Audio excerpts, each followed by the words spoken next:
হ্যাঁ বন্ধুগণ, আমরা অনেক দিন পরে একটা ভিডিও দিচ্ছি। ভিডিওটা অত্যন্ত প্রয়োজনীয় এবং ক্রিটিক্যাল। কেন? এই যেই বাচ্চাটা মনের সুখে চিপস খাচ্ছে, এই বাচ্চাটা সাধারণ কোনো রোগে আক্রান্ত নয়, আক্রান্ত একটা ব্লাড ডিসঅর্ডারে। আর এটা হচ্ছে থ্যালাসেমিয়া। যদিও এটা একটা বংশ পরম্পরায় বা জেনেটিক প্রবলেম, কিন্তু এই অসুস্থতায় সে ভুগতেছেন মোটামুটি কতদিন হলো? 6 মাস হয়ে গেল। তো আপনারা ঢাকাতে ট্রিটমেন্ট নিচ্ছেন। ঢাকা থেকে আপনাদের এই রোগের কথা বলা হয়েছে, তাই না? আচ্ছা, প্রতি মাস অন্তর অন্তর আপনারা ব্লাড নিচ্ছেন ছেলেটার জন্য? প্রতি মাসে টাকা দেওয়া লাগে, প্রত্যেক মাসে টেস্ট করে ব্লাড দেওয়া লাগে। 130 গ্রাম করে আপনারা ব্লাড দিচ্ছেন, তাই তো? এটা হচ্ছে ছেলের বাবা। কিন্তু আফসোস যে এই ধরনের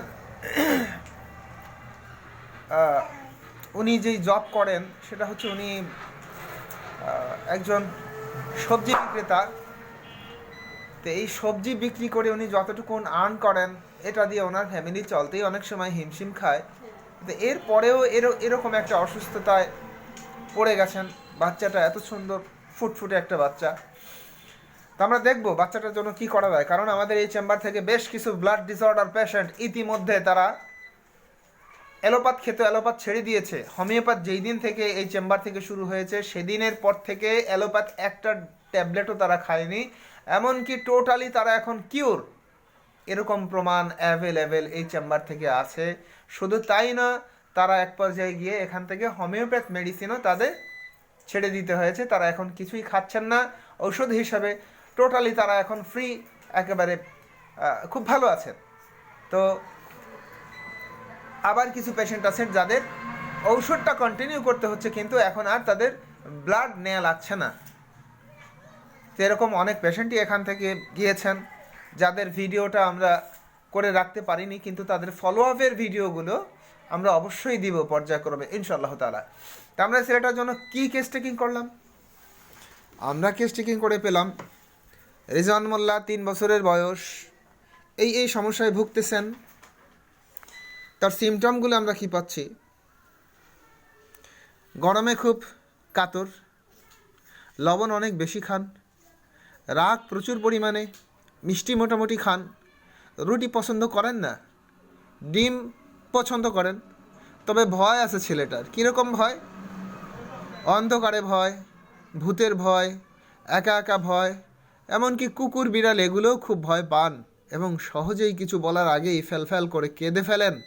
আর রাগ, সে প্রচুর পরিমাণে রাগ, কেউ তাকে সান্ত্বনা দিয়েও সেই রাগ কন্ট্রোল করা যায় না। এবং জ্বর সর্দি সাধারণত যেটা এখন লেগে থাকবে, এটাই সিস্টেম। তো এই জন্য ছেলেটা আসছে। আমরা তার মায়ের কাছ থেকে তার সিমটমগুলোর সত্যতা যাচাই করব। আপনার ছেলে কেমন রাগ গো বলেন তো? রাগ কেমন? রাগ প্রচুর। ওই কিছু যেটা বলবে মুখ দিয়ে সেইটাই দিতে হবে, দিতেই হবে। রাত 12টা বাজে আর 2টা বাজে, মানে মুখ দিয়ে যেটা বলবে। এবং কাঁচা লবণও খাবারে খায়, তাছাড়া মাঝে সাঝে চেয়েও খায়। হ্যাঁ, মাঝে সাঝে মানে তাই এই বলে আমা ওই যে লবণ দাও, লবণ দাও, লবণ খাবো। আচ্ছা, হ্যাঁ, এই হলো তার অবস্থা। আমরা এই যেই সিমটম পেলাম, এটার উপরে আমরা কেন ন্যাট্রাম মিউট দেব না? এবং ন্যাট্রাম মিউরেটিকাম ব্লাড ডিসঅর্ডারের উপরে খুব ভালো একটা কাজ করে এই মেডিসিনটা। সুতরাং আজকে 25/1/25 আমরা তার জন্য যে মেডিসিনটা সিলেকশন করলাম সেটা হচ্ছে এনএম ন্যাট্রাম মিউরেটিকাম 0/1, 0/2 এবং 0/3 50 মিলিসিমালাম পটেন্সি। আমরা দেখাবো আগামী কিছুদিনের মধ্যেই এই রোগীটার ফলো আপ অবশ্যই আমরা দেখাবো, রোগীটা কত তাড়াতাড়ি ইনশাআল্লাহ তাআলা সুস্থ হয়ে যাবে।